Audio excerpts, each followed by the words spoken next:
There's one variation that I've always wanted to show you guys in the Tennisson Gambit. For example, after knight f3, instead of them playing pawn to d5, which is the top played move, you will see them playing this weird looking pawn move f5. Now this is for you guys who still love the Tennisson Gambit but yet you find it difficult to approach this line. Well, you can still continue with your Tennisson Gambit ideas of pushing pawn to e4. The idea is that after black takes, you simply go knight g5, counter-attacking the pawn, right? And this is what they do, by the way. I should mention to say this is the Dutch variation, and you are going to see why you need to know how to punish Dutch players. Anyway, after knight g5, first of all, I would like to mention that pawn to h6 is impossible because of queen h5 check, and on the next move you're going to make black, so you're not going to see your opponents doing that. Instead, black usually defends this pawn on e4 like this, with knight f6. Now what I want you to do is to simply go pawn to d3. You just want them to take, right? Yeah, and that's the top played move. After which you take back with your light squared bishop. Now you are putting more pressure on the h7 pawn, so if black is not careful, you might even end up winning this pawn. For example, the top played move in the Leech's database, as you can see, is pawn to e5, which is not even good enough, because now you can take the free pawn on h7, or rather taking back your pawn which you sacrificed with tempo. For example, if knight takes h7, this may lead to an immediate checkmate if white knows what he is doing. For example, you can go queen h5 check, and after king e7 you go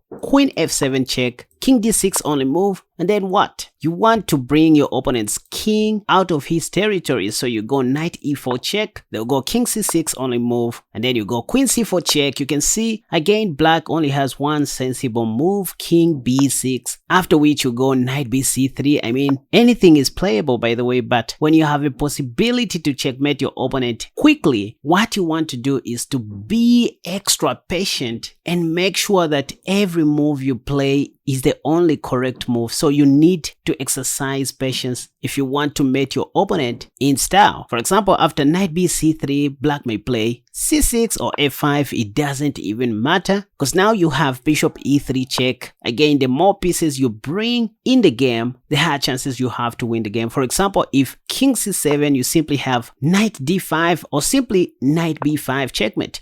Going back a few moves where we took on h7, after pawn to e5 was played, in case black takes back with a rook, this time you can just do the same thing, and even though you are not going to mate your opponent anytime soon, you are assured of winning their knight after queen h5 check. Black just has to resign in this position. And so this is how you can still continue with your Tennisson Gambit ideas, even if black responds with a Dutch variation of the Zukertort opening. Again, just remember to go pawn to e4 after they take. You go knight g5, it's not much of a stretch. There's another line that you're going to see very often where black plays knight f6, and after pawn to d3, they don't take on d3 immediately. Instead, they just keep on developing normally like they do in the normal Tennisson Gambit, beginning with pawn to d5. And while I don't advise to take on e4, even though that is completely fine, what I advise people to do, especially in blitz, is to wait. You give black one more chance to blunder by playing bishop e2. This is a very tricky move, once again, ladies and gentlemen. Again, if black takes, you are just going to take back with your bishop. That's not a problem. Black still doesn't have pawn to h6, by the way, because this time instead of queen h5, you have bishop g6 check. And next you might want to plant your knight on f7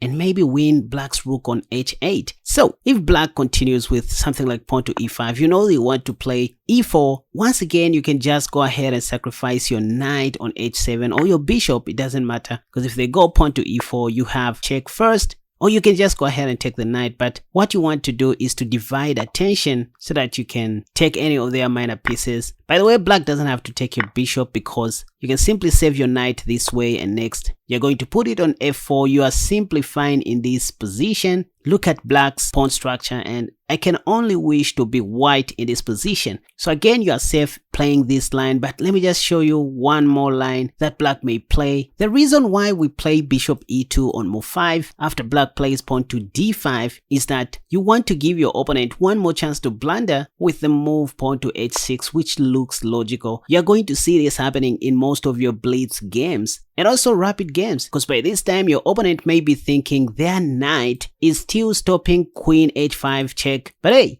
that's why we played bishop e2 so that we can go bishop check. This happens in most of my games. For example, if I turn on the Lichess database and search for my name, you can see that I haven't lost a game in this line so far, which is a good sign. And not to mention that other people do play this with much success as well, 89% win rate. So white will be forced to play king d7, but this is when you can go knight f7 just like I said. And if queen e8 is played, you can simply go knight e5 check, and on the next move, grab their free queen on e8. This happens like magic. Again, the trick lies in playing bishop e2 on move 5, going through the line one more time. After knight f3, f5, e4, f takes e4, knight g5, knight f6, d3, and pawn to d5. Instead of taking on e4 like what Stockfish suggests, I recommend that you go bishop e2, just a silent move, enticing black to go pawn to h6 so that you can go bishop. They won't see this, I promise. Sometimes they may delay pawn to h6. Not that they've seen it, but maybe they just want to develop other moves. For example, pawn to e5, also paving way for their dark squad bishop, right? Again, if you want, you can just take on e4, that is okay, according to Stockfish, but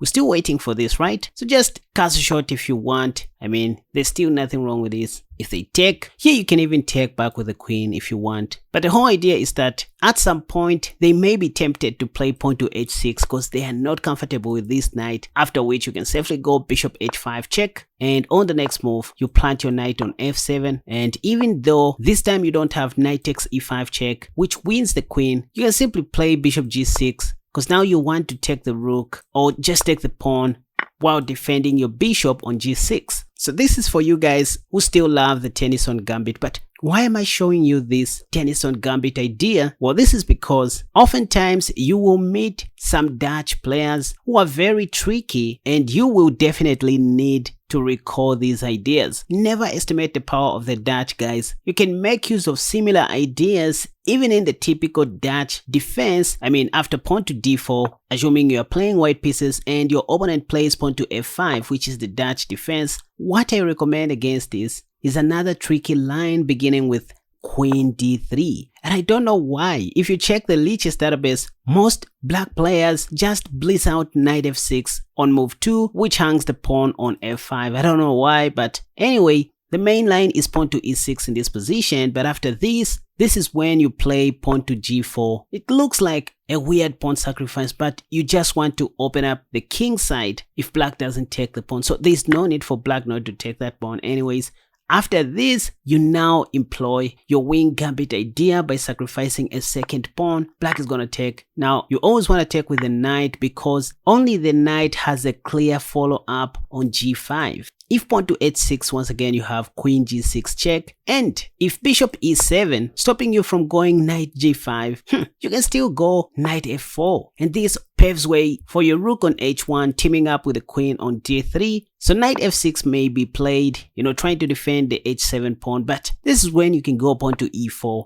You can see how easy this line is to play. And after the top played move pawn to d6, you can see with your own eyeballs, you have so many tricky things to do, one of which is knight g6. Because black can't even take your knight, else they are going to lose their rook. So they may play rook g8, and now you simply take their bishop. After queen takes, you go pawn to e5 attacking the knight. If de, you take back. And after knight d5, what else? Queen takes h7, threatening to capture the rook. And in case you are wondering how you are going to develop your queen side, just go bishop d2, knight c3, and castle long. You are ahead in development and with a better pawn structure. Let me show you one more line in the typical Dutch defense where you can quickly crush your opponents who try to be stubborn with pawn to f5 on move 1. E.g., you start with d4 and black responds with f5, the Dutch defense. Instead of playing normal moves like c4, knight f3 or whatever, you simply go queen d3, attacking the f5 pawn directly. And I don't know how many times you're going to see your opponents blundering with knight f6. You can see that's the top played move in the Lichess database, which allows you to take this pawn for free. But let's not assume that black is going to play pawn to e6, the second most played move. I mean, trying to hold on to their pawn. But the whole idea is to go pawn to g4 next, kind kind of the wing gambit, right? So that if pawn takes, you give away another pawn in an effort to open up more lines, just like what we do in the Bangkok gambit or in the wing gambit. Bishop takes h3. In this position lacks continuity, but knight takes h3 has this idea of knight g5 next. Black can't even play pawn to h6 here because of queen g6 check. So if knight f6, you just go knight g5 again. Pawn to h6 is a blunder because of queen g6 check. And on the next move, you might end up winning the game or winning your opponent's queen or even the rook. I mean, pop,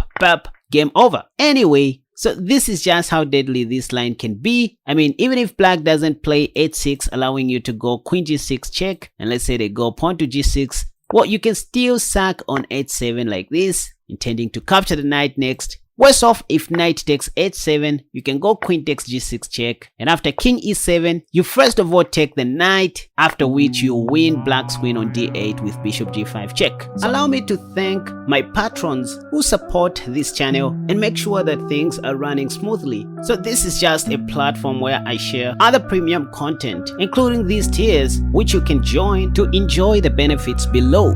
So once again, thanks to my 104 members. You can see the list goes on, and I'm sincerely grateful to all of these guys. You can also become a Casper Chess supporter by simply joining through the link in the description or in the comment section down below. Thank you guys as well for watching my videos on YouTube.